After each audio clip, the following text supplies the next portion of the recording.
Hi, Suzy Rhoades here with PassMasters. Welcome to this week's Questions of the Week. This week our topic is direct participation programs.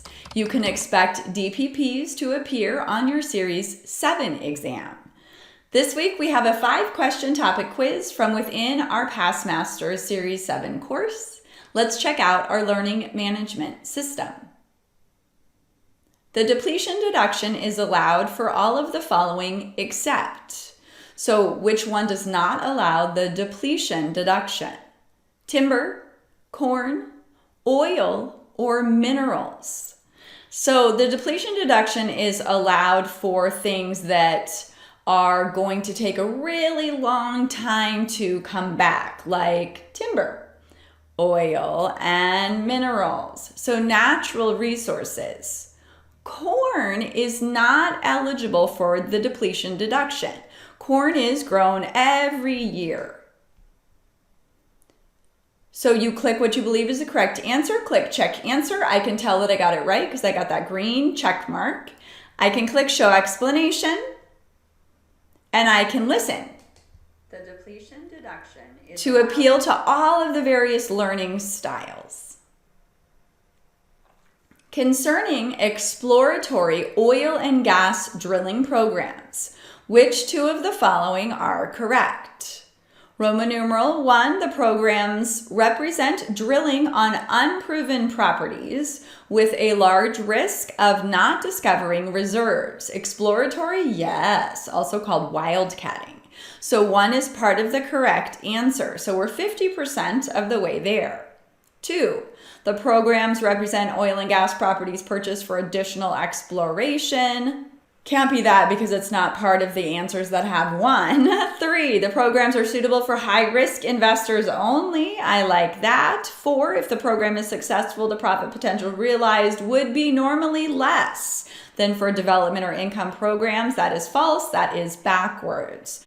The correct 2 of those is 1 and 3. Exploratory, high risk.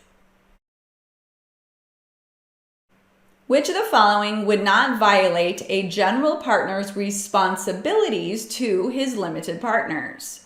Commingling partnership funds with his own, using partnership assets for his benefit, competing with the partnership, well, all of those sound bad. Releasing facts about partnership changes, that would not violate a general partner's responsibilities to his limited partners.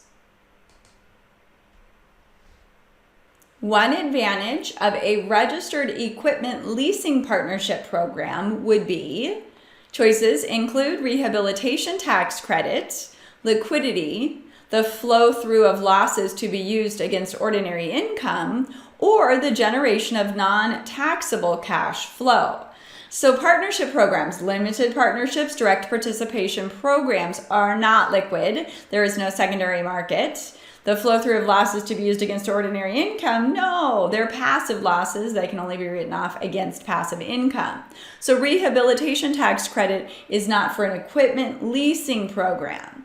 No, that would be for real estate, maybe historic properties. But the generation of non-taxable cash flow is the only one that makes sense here.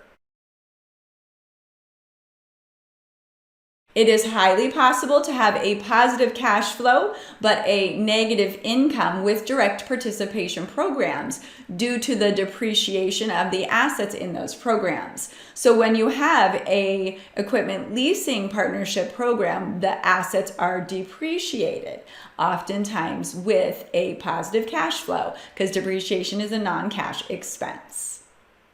Which of the following would not be considered a conflict of interest pertaining to a limited partnership? A general partner accepts $50,000 as a covenant not to compete with the limited partnership. Seems to be a conflict of interest to me. The general partner accepting a loan from the limited partnership. The general partner selling his existing office building to the limited partnership, or the general partner acting as an agent of the partnership in managing partnership assets. Those first three are all conflicts of interest. The last one is what I hope the general partner does. So limited partnerships have one or more general partners. They manage the partnership. Limited partners invest their money and have no say in how it is managed. General partners must act in a fiduciary capacity, protecting the interests of the limited partners. That's a short questions of the week, direct participation programs. If you have any questions, just ask me in the comments below. Please be sure to give this video a thumbs up, subscribe to our channel, and turn your notifications on. We're always putting new content out there. If you would like to check out our course offerings or to enroll in any of our programs, there is a link found in this video's description. I hope this video was helpful. Thank you so much for watching. I hope to have you as a student soon. Happy studies. You got this.